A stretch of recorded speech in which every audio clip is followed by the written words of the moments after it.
Assalamualaikum warahmatullahi wabarakatuh.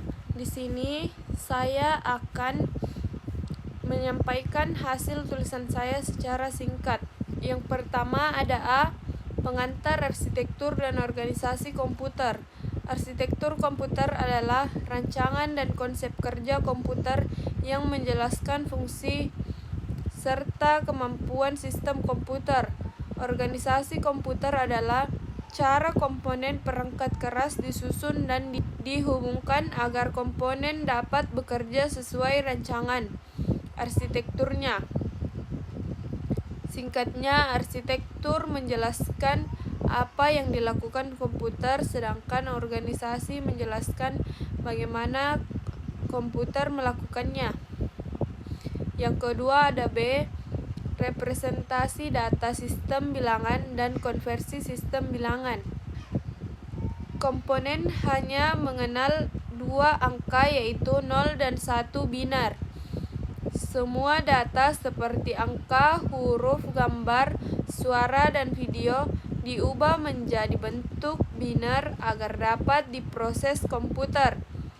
Sistem bilangan digunakan desimal basis 0 ke 0 sampai 9, binar basis 2, 0 dan 1, oktal basis 8, 0 ke 7, heksadesimal basis 16, 0, 9, dan AF.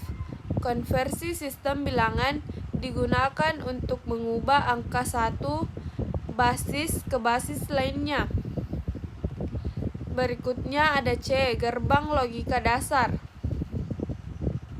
Gerbang logika adalah rangkaian elektronik yang memproses sinyal binar 0 dan 1.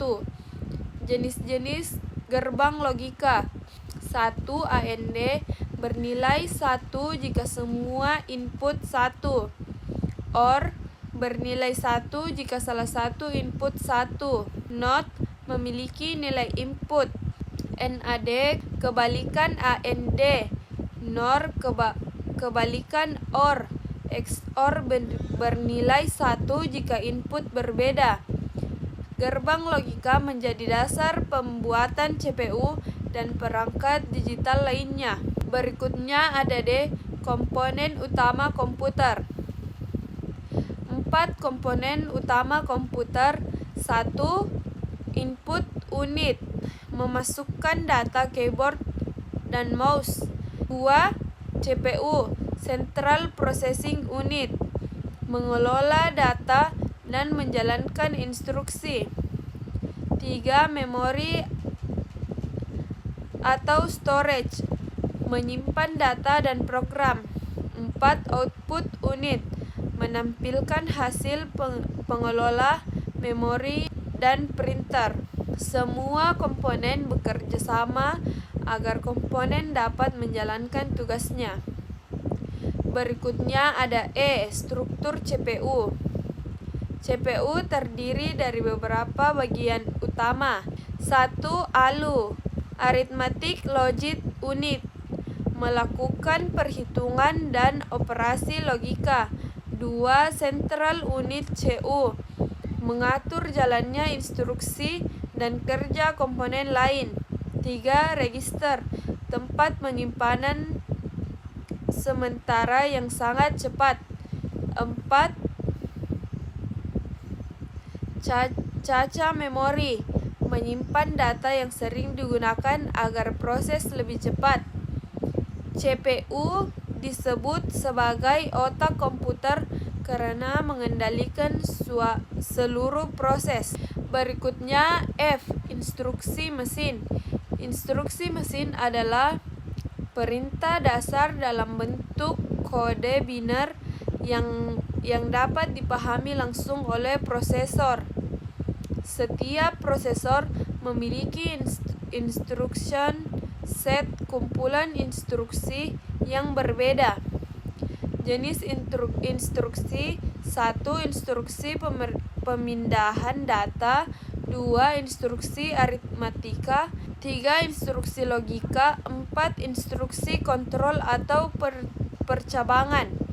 Instruksi ini digunakan CPU untuk menjalankan program. Berikutnya ada G, siklus instruksi. Siklus instruksi adalah proses yang dilakukan CPU saat menjalankan program terdiri dari 1. Fetch, pengembangan instruksi. CPU mengambil instruksi dari memori. 2. Decode, penerjemahan instruksi. CPU menerjemahkan instruksi. 3. Fetch operand, pengambilan data. CPU mengambil data yang diperoleh. CPU mengambil data yang diperlukan. 4. Execute, eksekusi. CPU menjalankan instruksi. 5. Store, penyimpanan hasil. Hasil disampaikan ke memori atau register. Siklus ini berlangsung terus-menerus selama komputer menyala.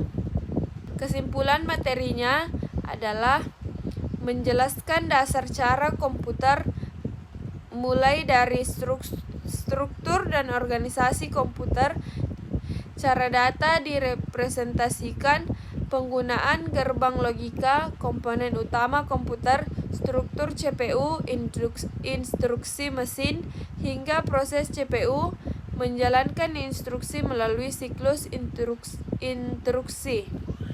Sekian dari saya. Wassalamualaikum warahmatullahi wabarakatuh.